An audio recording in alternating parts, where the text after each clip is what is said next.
Assalamualaikum warahmatullahi wabarakatuh. Kami dari kelompok 2 kelas SE yang beranggotakan Tuker Renaldi dan Putri Kamaria ingin mempresentasikan algoritma backpropagation. Algoritma backpropagation merupakan singkatan dari backward propagation of errors yang artinya propagasi kesalahan secara mundur. Algoritma ini digunakan untuk mengoptimalkan bobot pada jaringan syaraf tiruan dengan cara mengukur kesalahan yang terjadi pada setiap lapisan jaringan dan menyelesaikan bobot sesuai dengan kesalahan tersebut.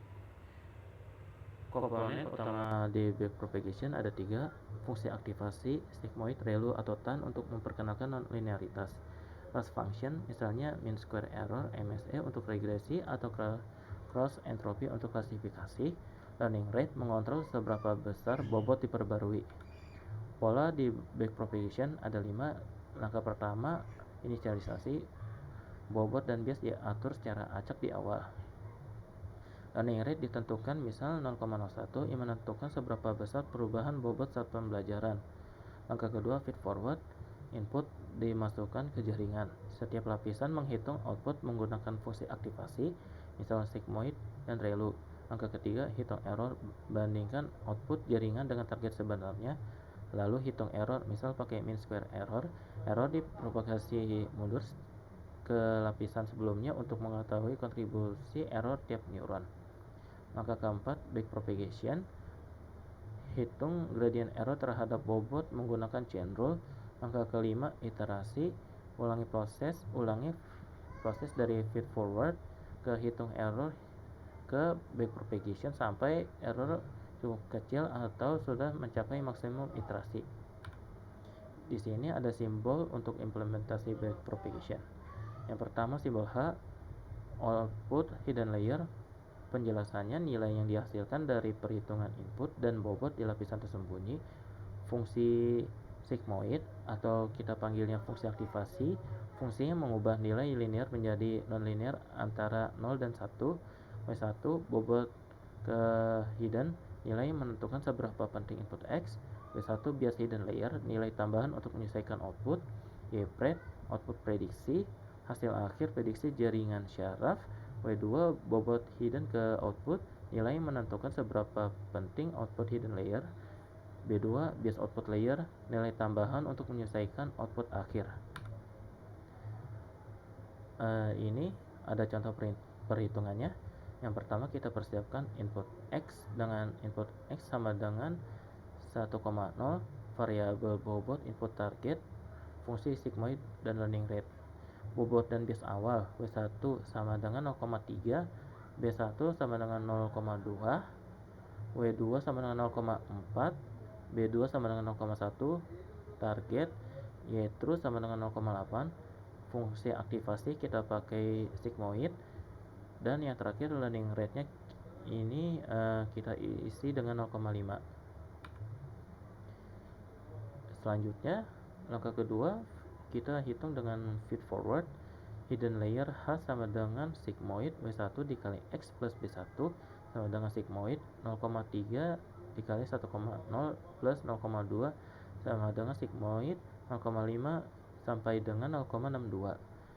Output layernya Y-pred sama dengan sigmoid W2 dikali H plus B2 dikali sigmoid 0,4 dikali 0,62 plus 0,1 sama dengan sigmoid 0,348 sampai dengan 0,59. Langkah ketiga, hitung error.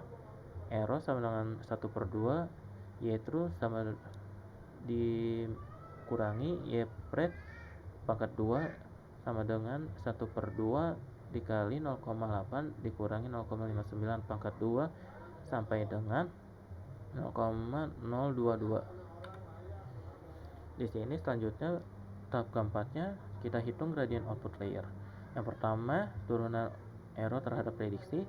Turunan partial error dikurangi turunan dari partial error terhadap output prediksi dikurangi minus Y terus dikurangi Y-pred sama dengan minus 0,8 dikurangi 0,59 sama dengan minus 0,21.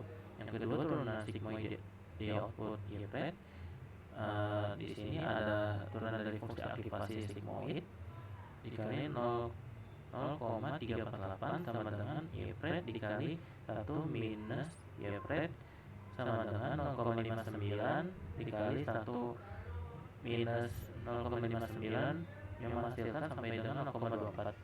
Yang ketiga, gradien bobot W2 dan bias B2 turunan dari partial error per turunan partial error terhadap bobot dari hidden ke output sama dengan turunan partial error dikurangi turunan partial error terhadap output prediksi dikali turunan fungsi aktivasi sigmoid 0,348 dikali H, yaitu output dari neuron tersembunyi atau hidden layer, sama dengan minus 0,21 dikali 0,24 dikali 0,62 yang menghasilkan sampai dengan minus 0,31. Turunan partial error dikurangi turunan partial error terhadap bias di neuron output sama dengan turunan partial error dikurangi di sini turunan partial error terhadap output prediksi dikali turunan dari fungsi sigmoid 0,348 sama dengan minus 0,21 dikali 0,24 yang menghasilkan sampai dengan minus 0,05. Yang kedua, gradien hidden layer. Kita hitung yang pertama turunan error terhadap H, turunan partial error dari neuron tersembunyi di sini turunan partial error terhadap output dari neuron tersembunyi dikurangi turunan partial error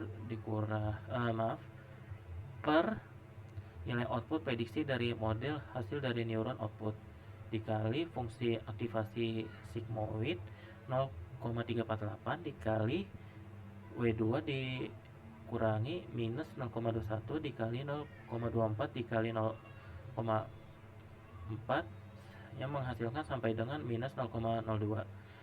Yang kedua, turunan sigmoid di hidden H, fungsi aktivasi sigmoid 0,5 minus H dikali 1 minus H minus 0,62 dikali 1 dikurangi 0,62 yang menghasilkan sampai dengan 0,24. Gradien bobot W1 dan bias B1, turunan partial error dikurangi bobot dari input ke hidden layer turunan dari input ke hidden layer minus turunan partial error dikurangi output dari hidden layer dikali fungsi aktivasi sigmoid 0,5 dikali X atau nilai input asli ke jaringan dikurangi minus 0,02 dikali 0,24 dikali 1,0 yang menghasilkan sampai dengan minus 0,0048. Di sini turunan partial error terhadap output dari neuron tersembunyi per di sini turunan bias pada neuron hidden layer minus turunan partial error per turunan partial error terhadap output dari neuron tersembunyi dikali fungsi aktivasi sigmoid 0,5 dikurangi minus 0,02 dikali 0,24 yang menghasilkan sampai dengan minus 0,0048. Yang kelima, kita update bobot dan biasnya. Yang pertama, output layer W2 new W2 yang artinya di sini bobot baru lapisan output.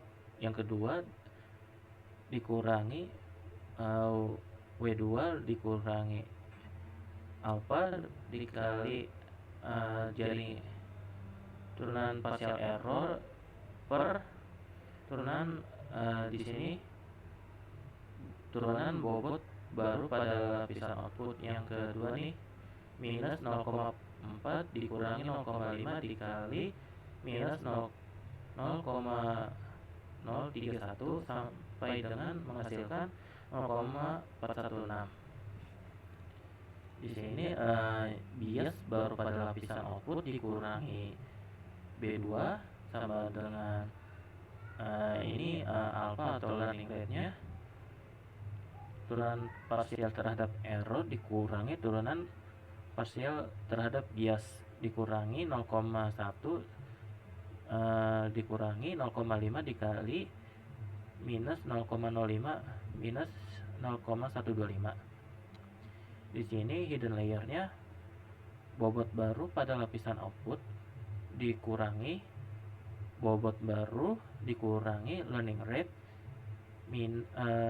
dikali turunan terhadap partial error per turunan partial bobot baru pada lapisan output minus 0,3 dikurangi 0,5 dikali minus 0,0048 yang menghasilkan sampai dengan 0,3024. Yang terakhir, bias baru pada lapisan tersembunyi dikurangi bias yang pertama dikurangi learning rate dikali turunan partial terhadap error per dikurangi bias baru pada terhadap bias baru pada lapisan tersembunyi minus 0,2 dikali minus 0,5 dikali minus 0,0048 yang menghasilkan sampai dengan 0,2024. Hasil akhirnya prediksi baru setelah satu iterasi new y plate sama dengan learning rate 0,416 dikali 0,62 plus 0,125 yang menghasilkan sampai dengan 0,61 lebih dekat ke target 0,8. Error baru sama dengan 1/2 dikali 0,8 dikurang 0,61 pangkat 2 yang menghasilkan sampai dengan 0,018 yaitu error yang artinya error berkurang. Di sini kekurangan backpropagation. Algoritma backpropagation memiliki beberapa kekurangan yang perlu diperhatikan. Salah satu kelemahan utamanya adalah kecenderungannya terjebak pada lokal minima, yaitu titik minimum lokal dalam fungsi error yang bukan merupakan solusi terbaik secara keseluruhan. Hal ini dapat menyebabkan model tidak mencapai performa optimal. Selain itu, proses pelatihan dengan backpropagation bisa memakan waktu cukup lama, terutama jika digunakan pada jaringan syaraf dengan banyak lapisan atau neuron. Sekian dari kelompok kami. Mohon maaf ada kesalahan yang diucapkan. Wassalamualaikum warahmatullahi wabarakatuh.